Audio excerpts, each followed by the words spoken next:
Nós, nesse momento, estou tentando aqui pegar aqui para poder já ir respondendo vocês aqui, quem fizer alguma pergunta, né? Vamos lá.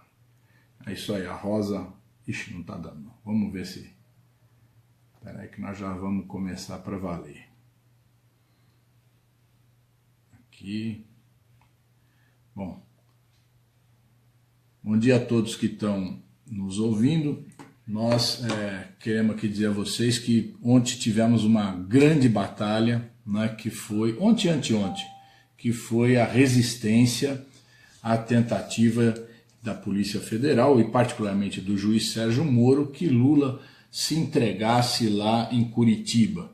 Né? Nós fizemos uma grande manifestação em São Bernardo e várias manifestações por todo o Brasil de apoio a Lula contra a arbitrariedade desse processo que foi conduzido por Sérgio Moro, né, que agora determinou a prisão de Lula e que é um processo completamente fora do padrão da justiça brasileira. Em primeiro lugar, porque ele não levou em conta as provas, ou seja, ele se baseou unicamente no depoimento do dono da OAS, Léo Pinheiro, para condenar Lula.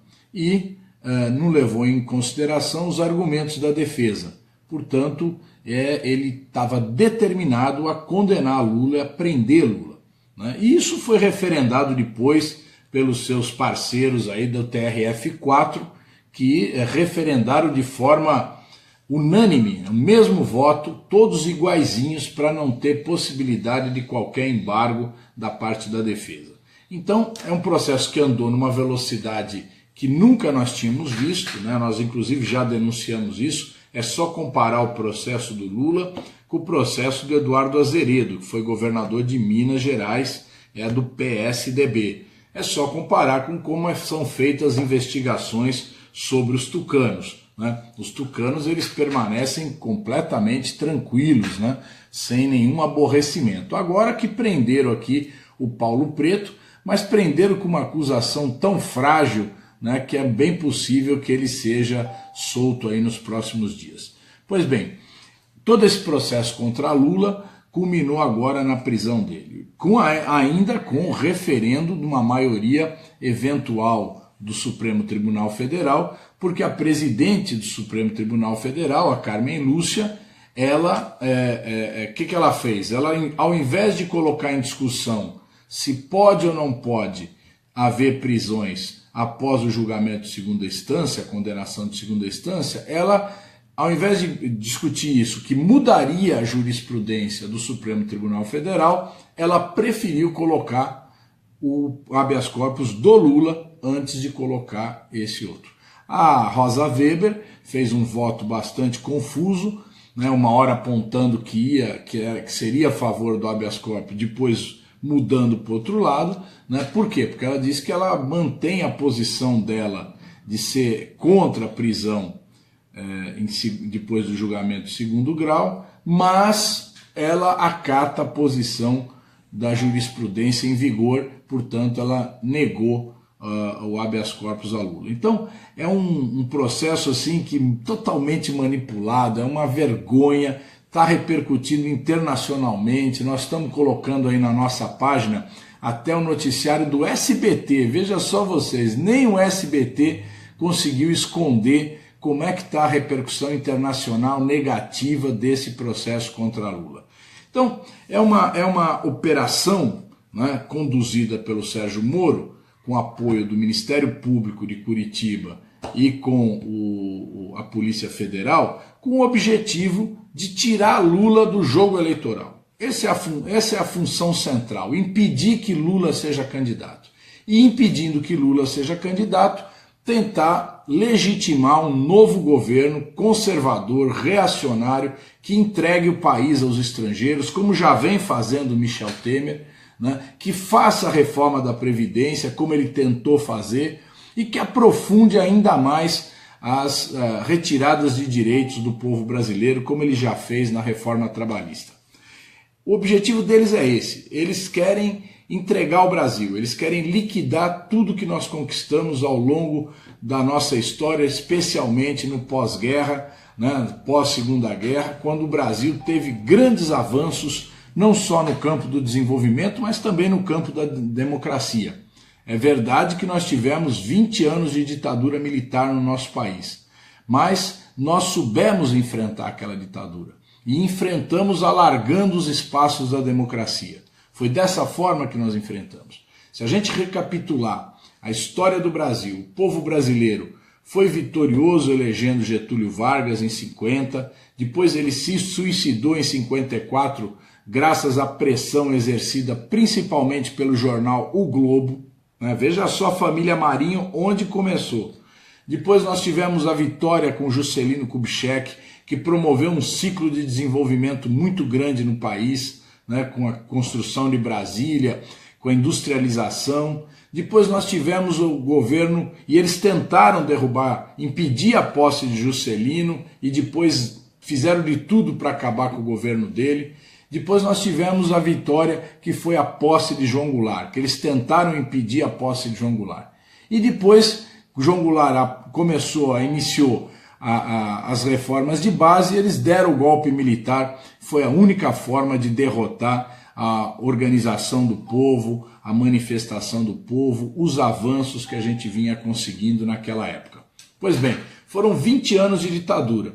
Mas veja você, em 1970 teve eleições e ganhou, sabe quem? O voto nulo. O voto nulo foi vitorioso nas eleições porque só tinha MDB e Arena e não tinha uma opção ainda do povo de votar no MDB. Depois, em 74, se organizou uma frente dentro do MDB, uma frente democrática que foi vitoriosa em 16 estados. Era uma eleição que só elegia senador. E o MDB elegeu 16 senadores num total de 24 estados. Depois nós tivemos a eleição de 78, que nós ganhamos também. E aí eles editaram, aliás, antes da eleição, eles editaram o pacote de abril de 1977, criando o senador biônico, porque senão eles perderiam a maioria no Senado. A ditadura militar. Aí nós em 78 ganhamos, mas não levamos porque eles tinham feito o pacote de abril. E também no pacote de abril eles distorceram a representação. Os estados que tinham maior população tiveram a sua proporção reduzida. Depois nós tivemos a eleição de 82, onde o MDB ganhou, já PMDB ganhou em muitos estados do Brasil e o PT começou a participar das eleições e começou a desenvolver um papel marcante na política brasileira, graças à entrada em cena do nosso querido Lula, que havia fundado o PT, que já começou a organizar, foi candidato a governador em São Paulo, e o partido começou a se erguer sobre uma base sólida, que eram as lutas sociais e as lutas sindicais dos anos 80. Muitas greves, muitas paralisações e muitas conquistas dos trabalhadores. Pois bem, aí nós tivemos eleições de novo em 89, a primeira eleição presidencial. Antes de 89, importante dizer, a ditadura, ela fez a sucessão do último ditador, que foi o João Batista Figueiredo, com voto indireto, porque ela ficou com medo de ir para o voto direto. E eles tinham razão, por incrível que pareça, porque em 89, quem desponta no segundo turno é exatamente Lula. E Lula entra para o segundo turno enfrentando o Collor, que era o candidato da Globo. Eles tiveram que manipular as eleições, eles tiveram que fraudar muitas urnas no interior do Brasil para conseguir dar vitória a Collor de Mello. Fizeram uma operação midiática, de editar o debate de forma a prejudicar o Lula, e nós perdemos por muito pouco aquela eleição de 89. Depois, em 94 e 98, veio a fraude do Plano Real, aquele Plano Real que foi propagandeado como uma grande solução para o Brasil, durou 4 anos, a inflação voltou com Fernando Henrique no segundo mandato, o desemprego foi a níveis altíssimos e nós ganhamos a eleição em 2002. E depois que ganhamos em 2002, ganhamos em 2006, 2010, 2014. E eles viram que eles não poderiam mais ganhar eleições, não tinham mais condições de ganhar, porque eles sabiam que em 2018 voltaria Lula de novo a presidente da República. E seria imbatível, como é imbatível. Fizeram de tudo, uma campanha terrível para destruir o PT. Primeiro o Mensalão, a história, o processo fraudulento do Mensalão, que prenderam Zé Dirceu, Genuíno, João Paulo, Delúbio, né, um processo totalmente armado, baseado, né, naquilo que o Joaquim Barbosa, né, chamava de, como é que era? Domínio do fato. Domínio do fato. Então, aquilo que era o domínio do fato, como não tinha prova para prender o Zé Dirceu, o Genuíno e os outros companheiros, ele fala, não, a teoria do domínio do fato, eles sabiam de tudo, portanto, eles têm que ser presos. Depois fizeram, abriram o processo da Lava Jato. Abriram o processo exatamente em que ano? Abril de 2014. Foi quando iniciou a Operação Lava Jato, com um objetivo muito claro de derrotar Dilma nas eleições de 2014. Foi uma verdadeira perseguição. Atacaram de todas as formas o PT e principalmente o Lula. Mas mesmo assim, nós ganhamos as eleições de 2014. Eles tiveram que armar uma nova operação para derrubar a Dilma e conseguiram isso baseados na traição do PMDB, particularmente na traição de Michel Temer, né, que rompeu com o governo, né, e que liderou uma frente reacionária com o objetivo de tirar Dilma do páreo, tirar Dilma do governo.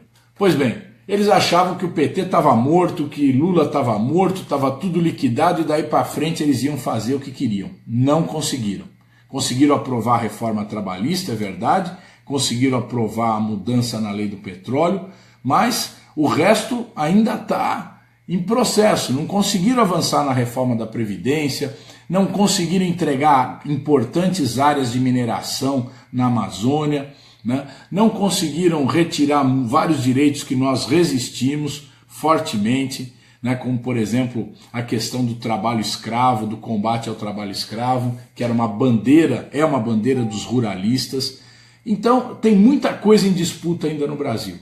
Eles querem ter um governo legitimado pelas urnas, porque eles já viram que esse governinho do Michel Temer aí não presta para nada. É um governo não só fraco, como é um governo envolvido em corrupção com muitas denúncias. Então eles tentam falar, não, vamos criar um novo, vamos pegar um cara novo, um candidato novo que não tenha ficha suja, que não vá dar problema, e vamos eleger esse camarada e com ele nós vamos fazer tudo o que precisa ser feito do ponto de vista deles. Pois bem, só que eles não contavam que Lula ficaria em primeiro lugar em qualquer pesquisa. Condenaram Lula, Moro condenou Lula em primeira instância, Lula cresceu. Moro condenou, depois houve a condenação em segunda instância, Lula continuou crescendo. E é evidente que o povo brasileiro quer votar em Lula. Não tem dúvida nenhuma disso, qualquer pesquisa diz isso. Então o que eles precisavam fazer? Tirar Lula do jogo, deixar Lula ficha suja para ele não poder concorrer. Mas aí eles fizeram mais pesquisa. Falaram, bom, se a gente tirar Lula e o Lula indicar outro nome, quem é que ganha? Quem vai estar em primeiro lugar vai ser o candidato que Lula indicar. Então eles precisam tirar Lula da cena política, colocar Lula preso para que ele não possa fazer campanha para ninguém, impedir que o PT, os setores populares, voltem a governar o Brasil. Portanto, nós temos muita coisa para fazer daqui para frente. Muita coisa mesmo. Nós sabemos o tamanho e a agressividade dos nossos inimigos, porque não são adversários, são inimigos. Eles nos tratam como inimigo, querem nos aniquilar e nós temos que tratá-los da mesma forma, porque não estão de brincadeira. Querem impedir que o PT exista, querem impedir que os setores populares tenham crescimento, luta da mesma forma, né? Vocês viram ontem, quem viu aí o Jornal Nacional, a grande edição do Jornal Nacional, viu que eles querem punir quem pichou a sede da justiça lá no Rio de Janeiro. Querem que prenda. Eles não estão de brincadeira. Eles querem vir para cima da gente, criminalizar todas as ações políticas. Eles não admitem que o MST exista, eles não admitem que o MTST conquiste tantas coisas como vem conquistando na área da moradia, eles não admitem que o movimento sindical possa realizar manifestações, greves, enfim, que lute, que é o papel do movimento sindical, é exatamente lutar. Por isso, minha gente, eu quero dizer que agora nós temos que fazer o enfrentamento. A bandeira nossa, número 1, é Lula livre. certo? Porque é a bandeira que mais unifica o Brasil, que unifica milhões de brasileiros. Vocês viram ontem, lá na última fala de Lula em frente ao sindicato, quem estava ao lado dele era o Guilherme Boulos, candidato do PSOL, a Manuela Dávida, candidata do PCdoB à presidência da República. Eles estiveram o tempo todo solidários com Lula e nós queremos que nós continuemos unidos. Unidos porque nós temos que enfrentar esse inimigo maior. Nós temos que atrair para o nosso lado definitivamente o PDT e o PSB, né? Nós temos que fazer com que eles venham também para essa frente, né? O PDT tem um candidato a presidente que é o Ciro Gomes, nós respeitamos essa candidatura, mas queremos que ele esteja com a gente também. Porque não adianta o Ciro ter uma ilusão de que vai ganhar essa eleição na boa. Não vai ser assim. Ele só ganha a eleição, ele pode ganhar, se tiver do nosso lado, nessa frente. Porque se ele for para o segundo turno, ele precisa unificar todos os setores populares, né? E, evidentemente, se ele desenhar esse papel, tiver na mesma frente de combate, com certeza ele vai poder avançar muito. A mesma coisa o PSB. O PSB está muito dividido. Aqui em São Paulo, o Márcio França quer apoiar o Geraldo Alckmin para presidente, né? Em outros lugares, no Nordeste principalmente, vários governadores do PSB querem apoiar Lula, né? Ou quem o Lula indicar. Então, existem também aqueles que querem lançar o Joaquim Barbosa. Então, está muito dividido o PSB, nós não sabemos o que vai acontecer, mas precisamos dialogar com o PSB. Precisamos conversar com eles, para que eles também integrem essa frente, né, uma frente pelo quê? Baseada em que pontos? Em primeiro lugar, a volta da democracia em nosso país. O respeito à Constituição, o respeito aos direitos do povo brasileiro. Isso é a primeira coisa. Segunda coisa, a recuperação dos direitos trabalhistas que são fundamentais. Nós temos que revogar essa nova lei que foi feita, certo? É evidente, temos que modernizar a CLT, mas não modernizar a CLT para prejudicar os trabalhadores, que são os mais fracos. Nós temos que rediscutir a reforma trabalhista, revisar o que foi feito, revogar o que foi feito e discutir realmente uma reforma trabalhista que dê direitos aos trabalhadores, da mesma forma que também permita a produção normal, que nós todos queremos que aumente a produção no Brasil. Todos nós queremos isso, porque a gente sabe que aumentando a produção, aumenta o emprego dos trabalhadores, e isso é fundamental num momento como nós estamos vivendo hoje, de profunda crise econômica. Terceiro ponto, a soberania nacional. Nós temos que defender nosso país. Nós temos riquezas que nos foram dadas pela natureza. Não é de uma empresa ou de outra empresa, é da natureza do Brasil. E o que é da natureza é do povo brasileiro.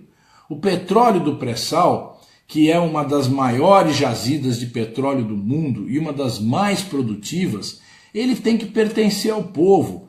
A mudança na lei que foi feita pelo Serra, pelo Temer, ela entregou esse petróleo para as multinacionais. Então, gente, nós vimos aí já os últimos leilões, estão levando de baseada o nosso petróleo. E vão esgotar esse petróleo rapidamente. Esse petróleo, só o que já foi descoberto, daria para o Brasil ter autonomia energética durante 50 anos. Do jeito que eles estão fazendo, esse petróleo vai acabar em 25, 30 anos no máximo. Então, nós temos que combater essa entrega do petróleo do pré-sal, revogar essa lei.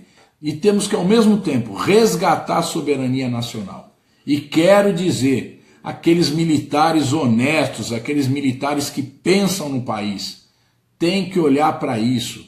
A soberania do país se constrói defendendo o país, né? Veja o caso da Embraer agora. Esse governo está fazendo vistas grossas para a venda da Embraer para a Boeing. A Boeing quer comprar a Embraer porque a Embraer é a única no mundo que de fato ameaça a Boeing. Ah, mas não é a Airbus? A Airbus é muito grande também. Mas quem tem jatos de porte médio que podem viajar a curtas distâncias é exatamente a Embraer que tem essa tecnologia. E que desenvolveu também uma tecnologia de aviões militares. Nós temos um avião militar KC-390, que começou agora a ser produzido, que é um avião brilhante, maravilhoso, e que vai ser comprado pelo mundo inteiro. A Boeing quer ficar com ela, esse projeto, né? E ao mesmo tempo, a Boeing quer liquidar o nosso contrato com a Suécia para a produção dos caças. Por quê? Porque a Boeing tem um caça. Ela não conseguiu vender para o Brasil, então ela quer anular aquele contrato com a Suécia para ser feito um novo contrato com a própria Boeing. Então é evidente que nós estamos vivendo um momento de ataque à soberania nacional. Então os militares, ao invés de ficar se imiscuindo aí nas questões democráticas, têm que defender a nação, a pátria, o Brasil. Eles têm que exigir que haja verbas para terminar o projeto de defesa das fronteiras, né, que está lá parado, praticamente parado.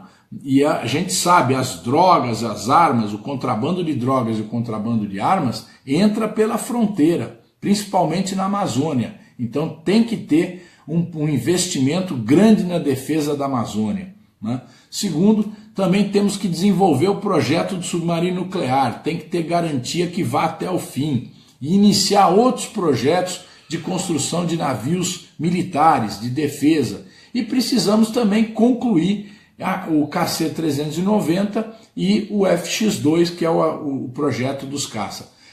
Essa tem que ser a preocupação dos militares, né? Essa preocupação de defender o Brasil, né? Essa preocupação central que eles têm que ter. E esse governo do Michel Temer não lhes dá as condições de fazer isso. Esse governo precisou o Edmilson Valentim do PSOL brigar para não retirarem recursos lá do submarino nuclear. Foi o Edmilson, lá no plenário da Câmara, que brigou e impediu que tirassem recursos do submarino nuclear. Então, veja bem, os militares, quem está defendendo a pátria, não são esses que botam camisetinha verde e amarela aí, os coxinhas que saem para a rua aí defendendo a seleção brasileira deles aí, dizendo que são contra a corrupção. Não, quem defende a pátria somos nós. São os movimentos populares, os movimentos sociais e os partidos de esquerda. Somos nós que defendemos o Brasil e não eles. Isso tem que ficar muito claro, né? Que nós temos que defender esse nosso país e essas nossas riquezas. Portanto, nós temos que unir em torno dessas três questões: a democracia, os direitos sociais e a soberania nacional. São esses três pontos fundamentais para a gente organizar uma frente política que defenda a democracia e o Brasil. Agora, nós temos que sair para as ruas, gente. Nós não podemos ficar parado. Nós só vamos conquistar isso se a gente fizer muita mobilização. Se a gente articular campanha eleitoral, que agora tem milhares de candidatos iniciando a campanha eleitoral, com a mobilização em defesa desses pontos. Lula livre, primeira questão. Depois, as outras questões, as que eu enumerei aqui. Nós precisamos sair para a rua defendendo isso. Essa é a nossa luta agora. Então, nós vamos ter manifestações. Já tem um acampamento lá em Curitiba, né? Um acampamento de vigília permanente em relação ao Lula. Nós vamos estar lá presentes, deputados, personalidades. Nós vamos fazer desse acampamento um ponto, uma tribuna contra a prisão arbitrária do nosso presidente Lula. Vamos denunciar isso fortemente, no Brasil e fora do Brasil, certo? Porque nós precisamos ter avanços, nós precisamos derrotar essa prisão arbitrária e soltar Lula. E ao mesmo tempo, vamos mobilizar o país. Algumas pessoas pensam, eles não querem que tenha eleição. Não, eles querem que tenha eleição para legitimar o governo, mas sem nós, sem os setores populares, ou com os setores populares muito enfraquecidos. Portanto, a hora de enfrentar, a hora de ir para a rua, a hora de mobilizar, não ficar parado. Nós não podemos aceitar, né, essa prisão de Lula. Temos que mobilizar e temos que ir à luta. Minha gente, muito obrigado pela atenção de vocês. Um bom domingo, e quem tiver aí na sua cidade a possibilidade de participar de uma manifestação, vá à rua, se manifeste, coloque faixas, coloque cartazes, onde você puder, onde você tiver condições de fazer, nós temos que manifestar a nossa indignação. Grande abraço.